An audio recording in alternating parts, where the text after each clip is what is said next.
A vida do torcedor do Santos não tá nada boa. Depois de 2 anos brigando para não cair, tanto no Campeonato Brasileiro, tanto no Campeonato Estadual, em 2023, no chamado Brasileirão Rei, em homenagem ao Rei Pelé, falecimento dele, o time do Rei caiu, primeira vez para a segunda divisão, depois de 113 anos. É manchada a história. E aí, devido a esse caos, tanto técnico quanto financeiro, costuma se expor às decisões absurdas e horrendas, tanto da atual gestão quanto de gestões anteriores, desde Luiz Álvaro de Oliveira, José Carlos Pérez e até Andrés Rueda. Então a gente precisa, em meio a esse caos que o Santos está vivendo, imaginar o que pode ser do futuro. E aí a gente pode responder algumas perguntas. Será que o Santos ele vai quebrar? Será que ele tem de fato chances de quebrar também? Como tinha o Cruzeiro, como tinha o Vasco, o Botafogo, até que viraram SAFs? Ou o Santos nunca mais vai voltar para a primeira divisão? Enfim, o que a gente pode pensar do Santos em questão de futuro? E o primeiro ponto que a gente precisa entender é as receitas e as dívidas do Santos. Houve uma queda da receita, ou seja, do faturamento do Santos, e um aumento da sua dívida. E isso a gente pode se basear nos 2 anos anteriores. Em 2021, o Santos ele teve um faturamento de 406 milhões. Em 2022, esse faturamento caiu 13%, ou seja, o Santos ele passou a faturar 350 milhões. Em 2022, para vocês terem ideia, esse faturamento do Santos foi menor que o do Red Bull Bragantino. O Red Bull Bragantino, um time que não tem praticamente torcida, que não tem visibilidade, conseguiu faturar mais que o time do Santos. Então, assim, o Red Bull Bragantino ele terminou o ano com 370 milhões de faturamento. E aí, junto a isso, você tem um time com crise, você tem menos visibilidade, você tem menos interesse de patrocinadores estamparem a sua marca na camisa, fazendo com que injetem mais dinheiro, você tem um aumento na dívida também.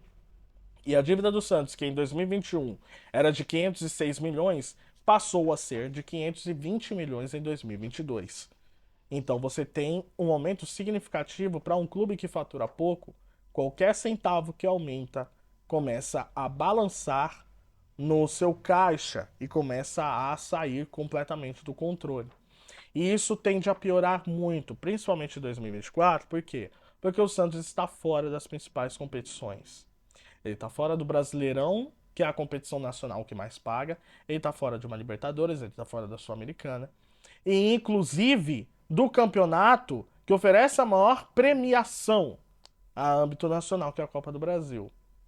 O Santos, ele ficando fora da Copa do Brasil, ele deixa de faturar aproximadamente, levantado pelo Globoesporte.com, 43 milhões. Isso todo prejuízo somado por não disputar grandes competições.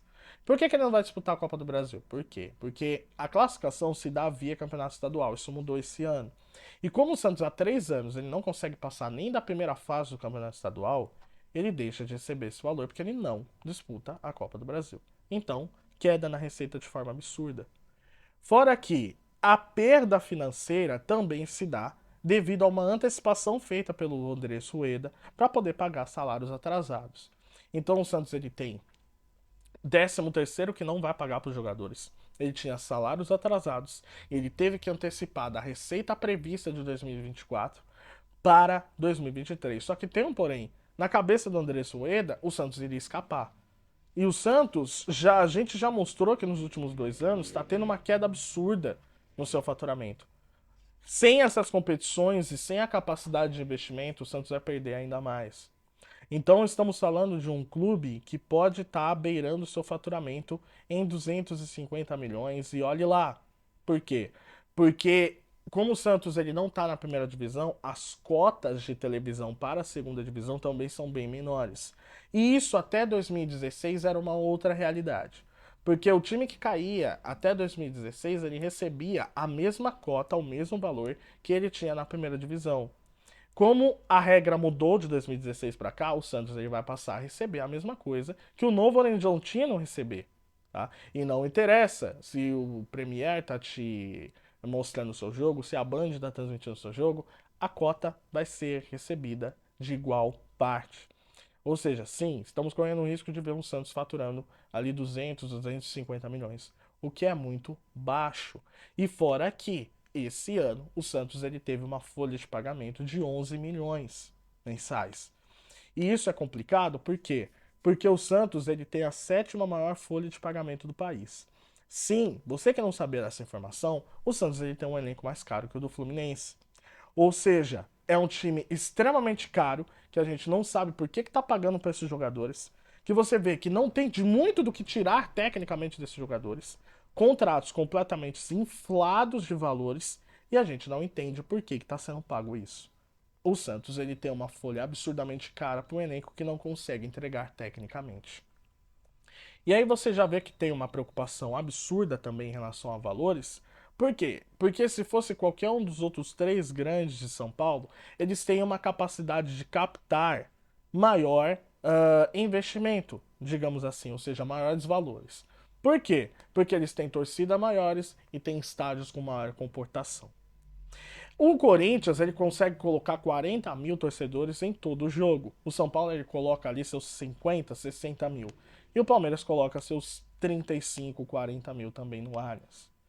Fora que a capacidade de sócio-torcedor dos rivais do Santos também é bem maior.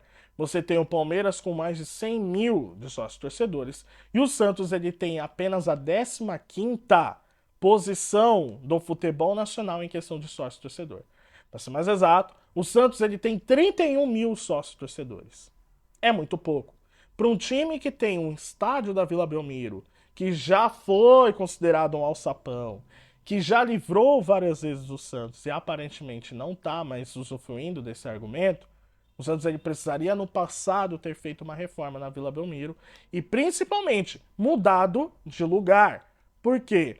Porque o Santos ele consegue colocar em média 11 mil torcedores. Isso no máximo que o Santos consegue alcançar de renda por jogo é 400 mil. E o São Paulo, o Palmeiras e o Corinthians, eles ultrapassam sempre a média de 1 milhão de faturamento em torcida, de bilheteria, de público pagante. Mais de 1 milhão por jogo. Ou seja, o Santos ele tem um faturamento muito menor que os seus rivais. Só para vocês terem ideia, o Palmeiras em 2022 ele faturou mais de 800 milhões. O Santos, como eu falei, ele faturou 350. Ele tem um volume de sócio-torcedor muito menor, um estádio com menor comportação, né, do que os seus rivais da capitais. E ainda tem um fator que prejudica ainda mais. Apesar do Santos ele ter a oitava maior torcida do país, a maioria dos seus torcedores são para mais de 40 anos. Ou seja, a gente está falando de uma torcida completamente envelhecida, que não está tendo muita capacidade de renovação. E quando o time ainda está em crise, isso prejudica ainda mais. Porque se renova uma torcida através de títulos. E títulos o Santos não consegue desde 2016 com o Campeonato Paulista. Então, é um time que não está conseguindo renovar nem o seu torcedor. E com isso você tem mais dificuldade de poder entrar dinheiro em caixa, mais capacidade de investimento e mais capacidade de exposição na televisão. Porque cada vez menos você perde interesse em assistir um time que está muito mal tecnicamente. E dito isso, o Santos ele tem chances de quebrar? Para um time que fatura muito pouco, apesar de ter uma dívida que é metade da do Cruzeiro, o Cruzeiro ele já alcançou uma dívida de mais de 1 bilhão de reais.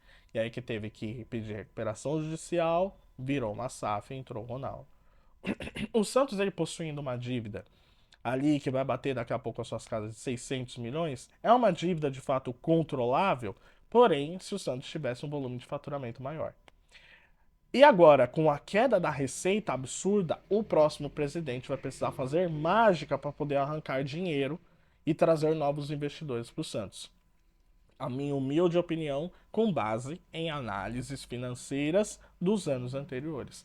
A minha humilde opinião é que não, o Santos não vai quebrar, até porque está com o projeto de ampliar a Vila Belmiro, óbvio, na Série B vai ser um pouco complicado, mas o Santos ele corre risco sim de, apesar de não pedir recuperação judicial, ele corre risco de virar uma SAF e ele corre o risco de não voltar para a primeira divisão no próximo ano.